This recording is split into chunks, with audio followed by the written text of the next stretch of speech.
وكنز لا تخاف عليه لصا خفيف الحمل يوجد حيث كنت.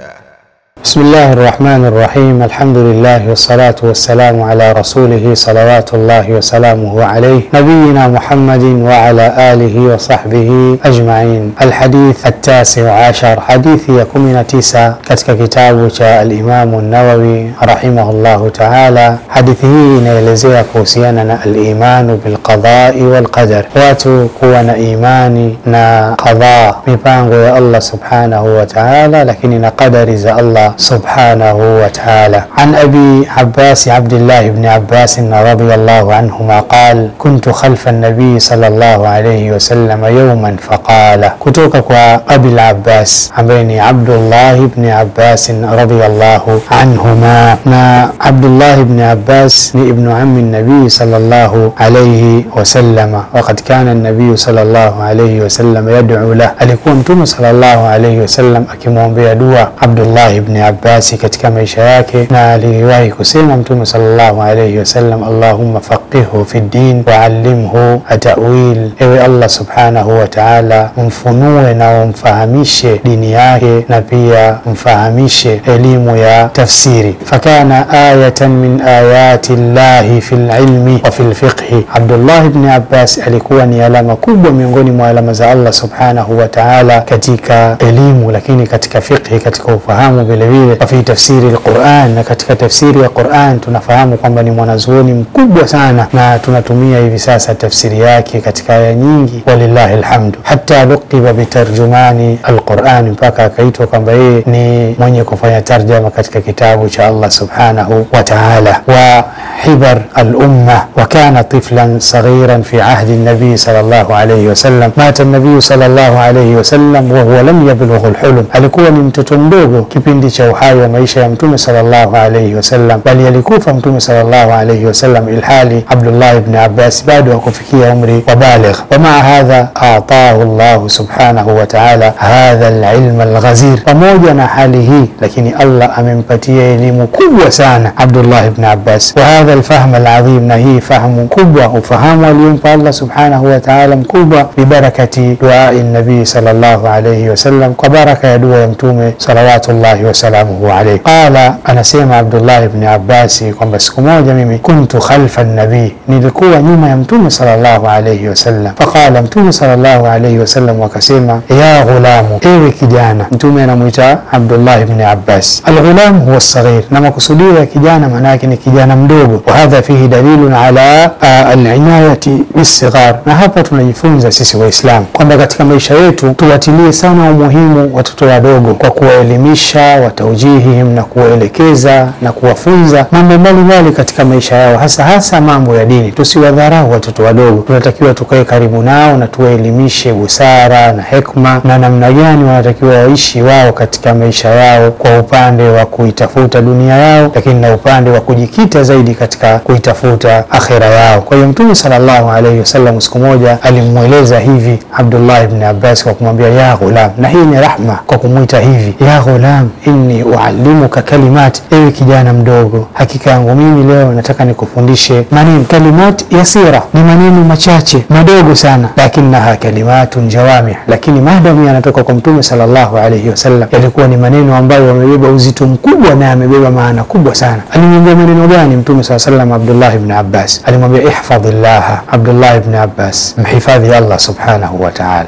mhifadhi Allah subhanahu wa ta'ala. Ihfadh dinahu, hifadhi dini yake Allah, lakini muhifadhi Allah kwa kuyafanya aliyokuamrisha na kujiepusha na aliyokukataza. Wa hadha hifdhullah, na huku ndio kumhifadhi Allah subhanahu wa ta'ala. Ni maneno madogo lakini yana jamia, yamekusanya hifdhi ya Allah. Allah hahitaji wewe muhifadhi, bali Allah ndio anayetulinda na kutuhifadhi sisi waja wake. Lakini kumhifadhi Allah ni kuhifadhi dini yake, kuchunga mipaka ambayo Allah ametuwekea katika dini. Mfama huwa jazao, nini malipo ya kumhifadhi Allah? Mtume anamwambia Abdullah ibn Abbas, yahfadh yahfadhuka, na wewe atakuhifadhi Allah subhanahu wa ta'ala. Kwa hiyo ihfadhillah, muhifadhi Allah yahfadhuk. Kisha mtume akamwambia tena ihfadhillah, mahifadhi Allah subhanahu wa ta'ala, hadha ta'kid, tajidhu tujahaka, utamkuta Allah subhanahu wa ta'ala amamaka, mbele yako katika maisha yako. Manake utakapomhifadhi Allah subhanahu wa ta'ala, basi Allah maana yake atakuwa karibu mno na wewe. Katika hadithi mtume sallallahu alayhi wasallam anasema, man taqarraba ilayya shibran taqarrabtu ilayhi dhiraa wa man atani yamshi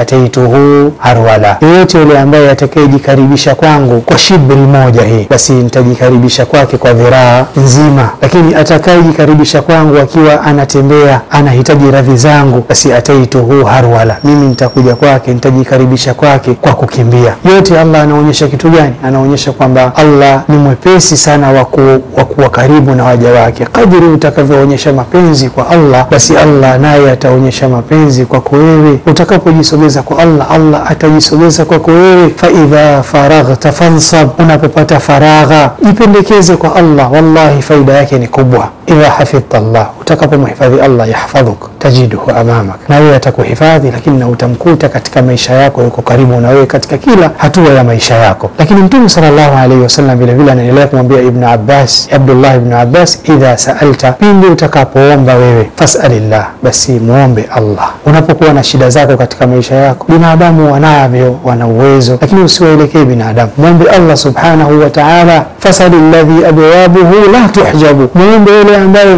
mapazia hakuna milango kwake. Unapomwomba mwanadamu, unayo Adam yaghdhabu, binadamu anakasirika, lakini muombe Allah subhanahu wa ta'ala. Allah anapenda kumwomba yeye, wa yaghdhabu in tarakta su'alahu, na Allah anakasirika unapoacha kumwomba katika maisha yako. Kwa unapokuwa na haja zako binadamu, muombe aliyekuomba, muombe anayeendesha maisha yako katika maisha haya. Fa idha sa'alta fas'alillah, unapoomba ya Abdullah, muombe Allah subhanahu wa ta'ala. Lakini sio hivyo tu, wa idha ista'anta fasta'in billah, na unapohitaji msaada katika maisha yako, muombe Allah msaada. Yeye ndiye anayewapa na kuwafungulia waja wake vile anavyotaka yeye katika maisha haya. Unapopatwa na shida, basi muelekee Allah subhanahu wa ta'ala. Allah subhanahu wa ta'ala amehimiza sana sisi tumuombe yeye Allah subhanahu wa ta'ala. Allah anasema, wa idha sa'alaka ibadi anni fa inni qarib ujibu da'wata ad-da'i idha da'an falyastajibu li waliyu'minu bi la'allahum yarshudun. Ewe Muhammad, pindi wanapokuuliza waja wangu kuhusiana na mimi, waambie mimi niko karibu, napokea maombi ya wale wenye kuniomba. Allah subhanahu wa ta'ala anatuhimiza tuelekee kwake tunapofikwa na shida. Allah subhanahu wa ta'ala anasema, inna ma'al usri yusra, Allah anatuhitaji sisi tuelekee kwake tunapopatwa na mitihani mbalimbali. Lakini hapa mtume anampa funzo kubwa Abdullah ibn Abbas. Funzo hili kama utashikamana nalo muislam, basi hutotetereka katika maisha yako. Abdullah ibn Abbas anaambiwa, wa'lam,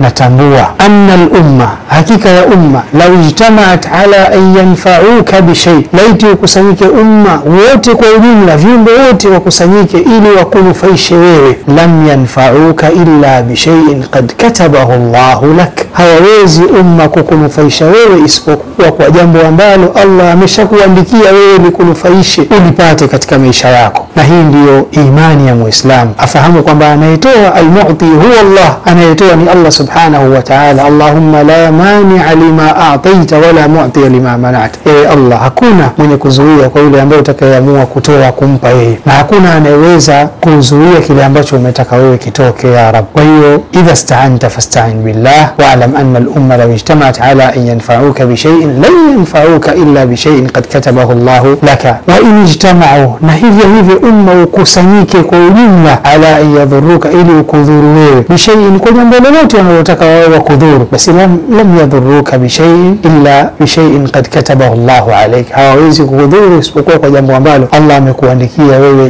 likufike na likudhuru. Kwa hiyo fahamu kwamba Allah subhanahu wa ta'ala mudabbiru li hadha al-kawn, Allah ndiye anaendesha ulimwengu huu, na binadamu hana nafasi yoyote katika maisha haya. Binadamu hawezi kukupa wewe manufaa wala madhara, ni sababu kwa ile ambalo Allah amehitaji wewe likufike, basi litakufika. Rufi'ati al-aqlam وجفت الصحف. معناه أن قضاء الله سبحانه وتعالى قدر وانتهى ولن يتغير. معناه قدر الله سبحانه وتعالى tayari zimekwisha kutimia na zimekwisha kumalizika. Kwa hiyo hakuna yeyote atakayebadilisha qadari za Allah subhanahu wa ta'ala katika maisha. Rufi'atil aqlam, tayari kalamu zimekwisha kunyanyuliwa tayari hakuna anayeandika. Wajafati suhuf, lakini na sahifa ambazo zimeandikiwa mambo ambayo yamepangiliwa katika maisha yetu tayari zimekwisha kukauka zile nyaraka. Kwa hiyo hapa tunaonyeshwa kwa mambo yote yameshakadiriwa fi lawhil mahfudh, katika lawhi al-mahfudh. Allah subhanahu wa ta'ala anasema kalla innal insana la yatagha, binadamu huwa anachupa mipaka katika maisha yake. Wakati gani? Arraahu istaghna, pale anapojiona kwamba amejitosheleza katika maisha yake. Wakati binadamu anajiona yuko na afya yake, basi anamsahau Allah subhanahu wa ta'ala. Ilhali muumini hatakiwi aishi hivyo. Mtume anasema hapa, ta'arraf ila Allah fi ar-raha ya'rifka fi shidda, jikaribishe kwa Allah katika raha, muabudu Allah katika raha, mshukuru kwa neema alizokupa Allah,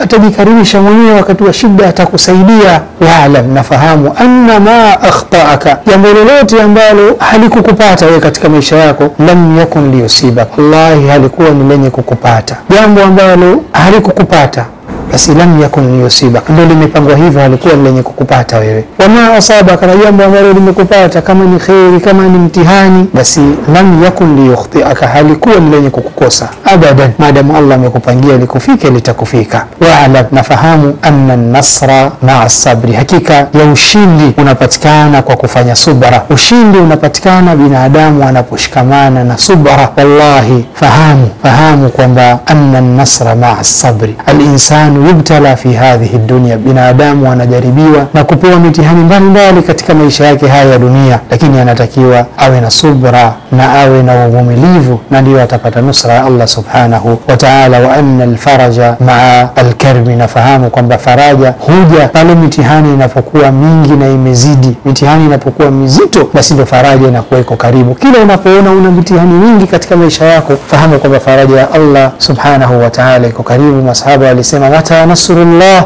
ala inna nasrallahi qarib. Mitihani ilivyopamba moto, walisema iko wapi, wakati gani nusra Allah itakuja? Allah aliwaambia fahamuni kwamba nusra Allah iko karibu. Inna ma'a al-usri yusra, inna ma'a al-usri yusra, wa anna ma'a al-usri yusra. Na Mtume anasema kumwambia Abdullah ibn Abbas, nafahamu kwamba hakika ya baada ya uzito au kwenye uzito, basi ndio kwenye wepesi. Kwa ndugu yangu katika imani, Muislamu anatakiwa aishi kwa kuridhia kadari za Allah subhanahu wa ta'ala. Mtume anasema ajaban li amri al-mu'min, ni ajabu mambo ya mu'min. Inna amrahu kullahu lahu khair, mambo ya mu'min yote huwa ni khairi. In asabathu sarra shakara fakana khairan la, muumini anapopata na jambo zuri linafurahisha, anamshukuru Allah kwa kusema alhamdulillah, na anathibitisha kwa vitendo, lakini na anaamini kwamba ni khairi kwake. Wa in asabathu darra, na anapopata muumini na jambo baya, madhara, sabara, anafanya subra, fakana khairan la, na huwa ni khairi kwake mtihani aliyopata. Wallahi walaysa dhalika li ahadin illa lahu. Mtume anasema jambo hili na sifa hii haikai kwa yoyote, sifa hii hajipambi na yoyote isipokuwa mu'min. Anapopata na khairi hushukuru, na anapopata na mtihani pia hufanya subra. Kwa ndugu yangu katika imani, fahamu kwamba utakapokuwa karibu na Allah, na Allah ndiyo anavyokuwa karibu na wewe. Unapomhifadhi Allah kwa kuhifadhi yale aliyotaka uyahifadhi, basi Allah atakuhifadhi wewe katika dunia yako na katika akhera yako. Lakini vile vile fahamu kwamba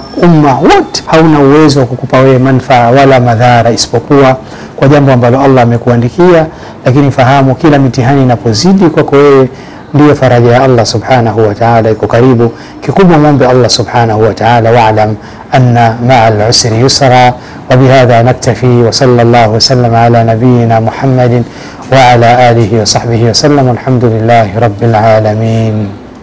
وكنز لا تخاف عليه لصا خفيف الحمل يوجد حيث كنت.